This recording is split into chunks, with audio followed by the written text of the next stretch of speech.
Good morning plus one class. Last video में हम oxygen dissociation curve के बारे में डिस्कस कर रहे थे। ऑक्सीजन डिसोसिएशन कर्व में क्या बताया गया कि जैसे जैसे पार्शियल प्रेशर है ऑक्सीजन गैस का वो इंक्रीज होगा, उसी के बेसिस पे जो सैचुरेशन है, सैचुरेशन मीन्स जो बाइंडिंग है ऑक्सीजन की विद हीमोग्लोबिन, वो इंक्रीज होती जाती है और हमें एक सिग्मोइड शेप कर्व ऑब्टेन होगी। ठीक है। सो नेक्स्ट जो टॉपिक आज हम डिस्कस कर रहे हैं वो है transport of carbon dioxide. Transport के लिए ब्लड बहुत इंपॉर्टेंट रोल प्ले कर रहा है, ये हमें पहले से ही पता है। एल्वुलाई से ऑक्सीजन ब्लड के पास जाएगी, ब्लड फिर उस ऑक्सीजन को क्या करेगा, बॉडी की डिफरेंट डिफरेंट सेल्स तक ट्रांसपोर्ट कर देगा। सेल्स से कार्बन डाइऑक्साइड को लेगा, उसको एल्वुलाई तक ट्रांसपोर्ट कर देगा ताकि वो बॉडी से बाहर रिलीज आउट की जा सके।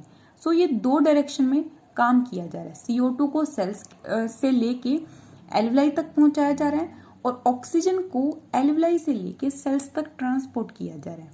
ठीक है। सो ब्लड के दो इंपॉर्टेंट कंपोनेंट्स, प्लाज्मा और उसकी सेल्स। सेल्स में हम सिर्फ RBC का काउंट लेंगे। प्लाज्मा जो कि लिक्विड कंटेंट होता है ब्लड का, वो ट्रांसपोर्ट करेगा 7% ऑफ कार्बन डाइऑक्साइड को कैसी स्टेट में, डिसॉल्व्ड स्टेट में, जबकि जो प्लाज्मा है उसने ऑक्सीजन का सिर्फ 3% ट्रांसपोर्ट किया था। सो ये डिफरेंस है दोनों में, आप इसको याद रखेंगे। नेक्स्ट है हमारे पास RBC। RBC में हमें पता है एक रेड पिगमेंट प्रेजेंट होता है जिसको हम बोलते हैं हीमोग्लोबिन। सो RBC है जो अपने हीमोग्लोबिन की हेल्प से 20 to 25% ऑफ कार्बन डाइऑक्साइड को ट्रांसपोर्ट करती है सेल्स से एल्वुलाई तक। नेक्स्ट जो थर्ड इंपॉर्टेंट फैक्टर है कार्बन डाइऑक्साइड के ट्रांसपोर्ट के लिए, वो है बाइकार्बोनेट आयंस। 70% कार्बन डाइऑक्साइड है जो वो बाइकार्बोनेट आयंस की फॉर्म में ट्रांसपोर्ट कर दी जाती है और फिर वो CO2 की फॉर्म में एल्वुलाई से बाहर रिलीज कर दी जाएगी। ठीक है। सो आज इन सब के बारे में आज हम डिस्कस कर रहे हैं। अब सबसे पहले बात करेंगे RBC के बारे में। RBC में हमें पता है एक पिगमेंट प्रेजेंट है, haemoglobin. So carbon dioxide tissue level पे क्या करेगी, बाइंड करती है हीमोग्लोबिन के साथ और एक कंपोनेंट की फॉर्मेशन करती है जिसको हम बोलते हैं कार्ब अमाइनो हीमोग्लोबिन। क्या बताया गया है, कार्बन डाइऑक्साइड और हीमोग्लोबिन दोनों आपस में बाइंड करके एक कंपोनेंट की फॉर्मेशन कर रहे हैं, कार्ब अमाइनो हीमोग्लोबिन। ठीक है। सो टिश्यू लेवल पे क्या होगा, कुछ फैक्टर्स हैं जो कार्बन डाइऑक्साइड और हीमोग्लोबिन की बाइंडिंग के लिए रिस्पॉन्सिबल होते हैं। अब हम टिश्यूज लेवल की बात क्यों कर रहे हैं, बिकॉज जो कार्बन डाइऑक्साइड गैस है वो हमारे टिश्यूज और सेल्स के पास है। सो वहां पे उसकी अमाउंट ज्यादा है, ज्यादा अमाउंट होने की वजह से वो जल्दी से जल्दी क्या कर पाएगी, हीमोग्लोबिन के साथ बाइंड कर पाएगी। सो टिश्यूज पे कुछ फैक्टर्स हैं जो फेवर कर रहे हैं इस बाइंडिंग को। जैसे हमने वहां पे ऑक्सीजन के ट्रांसपोर्ट में भी इन्हीं फैक्टर्स को डिस्कस किया था। सो कार्बन डाइऑक्साइड और हीमोग्लोबिन की जो बाइंडिंग हो रही है उसके लिए हमें टिश्यूज पे high partial pressure of carbon dioxide की नीड होगी। जितना हाई प्रेशर रहेगा कार्बन डाइऑक्साइड गैस का, उतनी जल्दी क्या होगा, कार्ब अमाइनो हीमोग्लोबिन की फॉर्मेशन होगी। दूसरा मेन फैक्टर है, अब जो कार्बन डाइऑक्साइड गैस है उसकी अमाउंट हाई है, सो सेम टाइम पे जो ऑक्सीजन गैस है उसकी अमाउंट लो होनी चाहिए। उसकी अमाउंट लो होगी तो उसी फैक्टर की वजह से CO2 को टाइम मिलेगा कि वो जल्दी से हीमोग्लोबिन के साथ बाइंडिंग कर पाएगी। हाई टेम्परेचर रहेगा और pH कैसी रहेगी, एसिडिक रहेगी। अब एल्वुलाई पे क्या होगी, डिसोसिएशन हो जाएगी। डिसोसिएशन का मतलब होता है सेपरेशन, मीन्स अलग होना। कार्बन डाइऑक्साइड जो गैस है वो हीमोग्लोबिन से अलग हो जाती है जब वो एल्वुलाई के पास ट्रांसपोर्ट कर दी जाएगी। ठीक है। अब एल्वुलाई के पास ट्रांसपोर्ट करने पे अलग क्यों हो रही है, क्योंकि एल्वुलाई तक ही ट्रांसपोर्ट होना था CO2 का, एल्वुलाई से CO2 रिलीज आउट कर दी जाएगी थ्रू एक्सहेलेशन बॉडी से बाहर। सो एल्वुलाई पे भी कुछ फैक्टर्स है जो इनके ब्रेक डाउन के सेपरेशन के लिए रिक्वायर्ड है कि कार्बन डाइऑक्साइड गैस और हीमोग्लोबिन दोनों अलग अलग हो पाएंगे। एक तो चाहिए हमें लो पार्शियल प्रेशर ऑफ ऑक्सीजन, ये कार्बन डाइऑक्साइड कहाँ पे, एल्वुलाई पे। हाई पार्शियल प्रेशर चाहिए ऑक्सीजन का एल्वुलाई पे। टेम्परेचर लो होना चाहिए, pH क्या होनी चाहिए, बेसिक। सो इनके इनवर्स फैक्टर ही हैं ये। ब्रेक डाउन के लिए अलग फैक्टर हैं और फॉर्मेशन के लिए जो फैक्टर हैं वो इसके जस्ट अपोजिट ही रहेंगे। सो जो ब्लड में हीमोग्लोबिन है वो किसको कैरी कर रहा है, कार्बन डाइऑक्साइड गैस को। अब सेल्स से जब कार्बन डाइऑक्साइड ब्लड में प्रेजेंट इस हीमोग्लोबिन के साथ बाइंड करती है, सो उस टाइम पे सेल के पास जो CO2 का लेवल है वो क्या चाहिए, हाई चाहिए, तभी तो जल्दी से बाइंडिंग होगी। लेकिन जब ब्लड एल्वलाई के पास पहुंचा है तो एल्वलाई के पास जो CO2 का लेवल है वो क्या होना चाहिए, लो होना चाहिए, तभी यहाँ पे हाई पार्शियल प्रेशर से CO2 लो पार्शियल प्रेशर जो कि एल्वलाई में है CO2 का वहां तक ट्रांसपोर्ट कर दी जाएगी। ठीक है, अब जो सेल्स हैं उसके पास 100% CO2 है। ठीक है, इस 100% CO2 में से जो 7% CO2 है वो प्लाज्मा में एंटर करेगी। ठीक है, मान लीजिए ये एक ब्लड कैपिलरी है। ठीक है, ब्लड कैपिलरी है तो इसमें ब्लड प्रेजेंट है।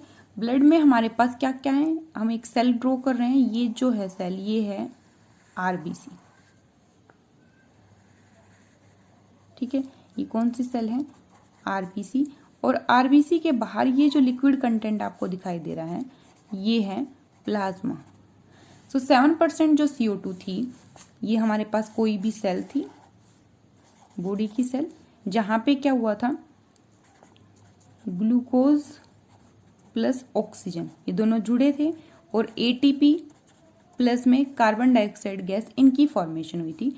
अब ये जो कार्बन डाइऑक्साइड गैस है ये 7% तो प्लाज्मा की हेल्प से जो एल्वलाई है वहां तक भेज दी जाएगी।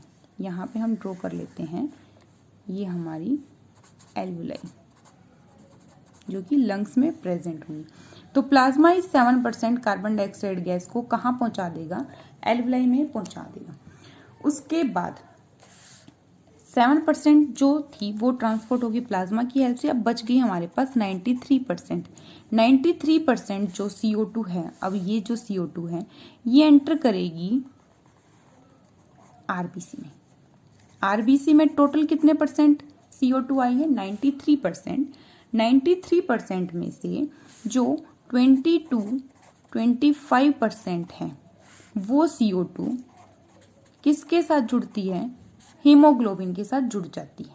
ठीक है, बाकी जो बच गई CO2 जो कि हमारी 70% CO2 रहेगी वो बाइकार्बोनेट आयन की फॉर्म में बॉडी से बाहर रिलीज कर दी जाएगी, ब्लड से बाहर रिलीज कर दी जाती है। ठीक है, तो बाइकार्बोनेट की फॉर्मेशन कहाँ होगी, RBC में ही होगी।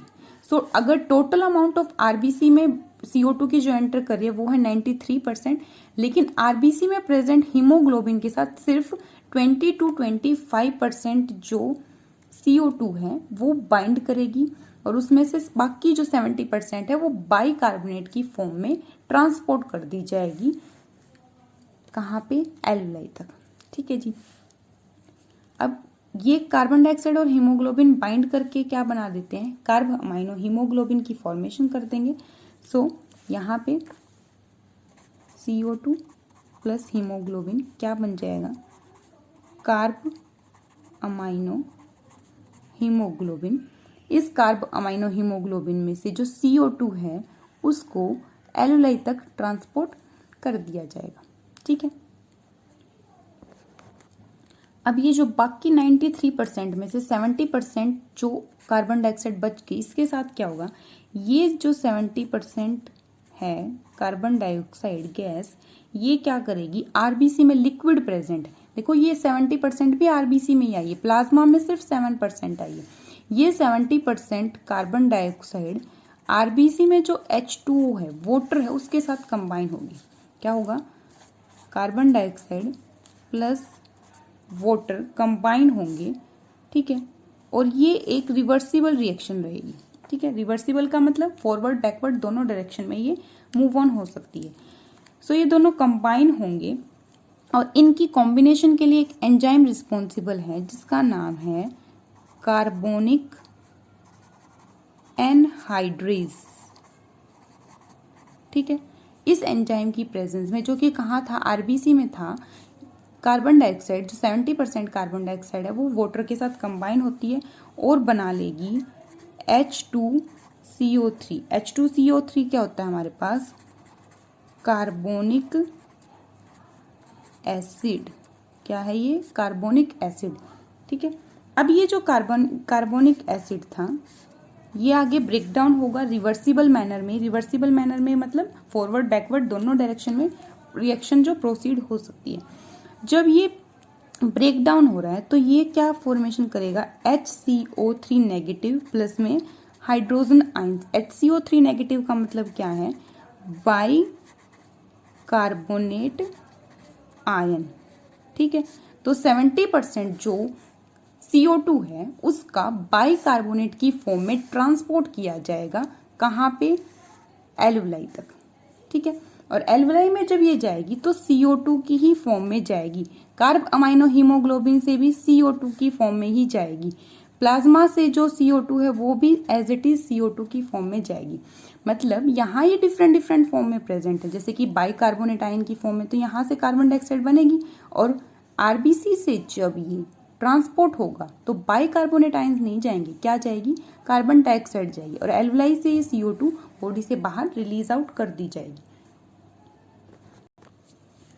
अब ये जो हीमोग्लोबिन था RBC में, ठीक है, हीमोग्लोबिन जब RBC में प्रेजेंट था वो कैसे स्टेट में था? उसके पास 4 ऑक्सीजन के मॉलिक्यूल थे। ठीक है, 4 ऑक्सीजन के मॉलिक्यूल्स थे। तो 4 ऑक्सीजन के मॉलिक्यूल्स वाला हीमोग्लोबिन कहाँ आया है? किसी सेल के पास आया है, तो वो एक ऑक्सीजन का मॉलिक्यूल इस सेल को दे देगा। क्यों दे देगा? क्योंकि इस सेल के पास CO2 की अमाउंट ज्यादा है पहले से, सो एक CO2 यहाँ पे ट्रांसपोर्ट कर दी जाएगी। ठीक है, अब जब ये CO2 ट्रांसपोर्ट हो रही है, साथ में ये जो हाइड्रोजन आयंस हैं ये भी रिस्पॉन्सिबल है किसकी बाइंडिंग के लिए? हीमोग्लोबिन की कार्बन डाइऑक्साइड के साथ बाइंडिंग के लिए। सो ऐसे होगा, ये हीमोग्लोबिन अपनी एक ऑक्सीजन को किसको दे देगा? किसी सेल को दे देगा, और वहां पे जो CO2 प्रेजेंट थी वो इस हीमोग्लोबिन की चेन के साथ जुड़ जाएगी। ठीक है, तो इस तरह से ये जो अब हीमोग्लोबिन वाला ब्लड होगा, मतलब ये जो ब्लड बनेगा ये ब्लड रहेगा deoxygenated.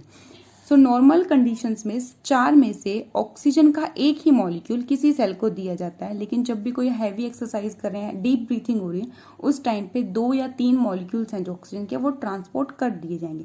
But normally physiological conditions में सिर्फ एक ऑक्सीजन यहाँ जाएगी और CO2 यहाँ पे अटैच हो जाएगी, और ये CO2 हीमोग्लोबिन के साथ जुड़ के क्या बना देगी? कार्ब अमाइनो हीमोग्लोबिन बना देगी, और ये एल्वुलाई में भेज दिया जाएगी CO2 की फॉर्म में।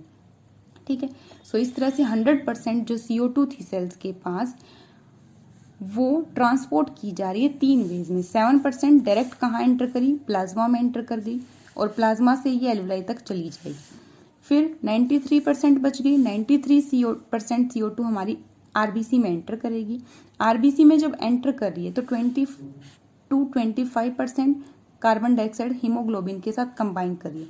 जब कार्बन डाइऑक्साइड हीमोग्लोबिन के साथ कंबाइन कर रही है तो जो ऑक्सीजन अटैच थी इसके साथ उसको यहाँ से रिमूव होना पड़ेगा।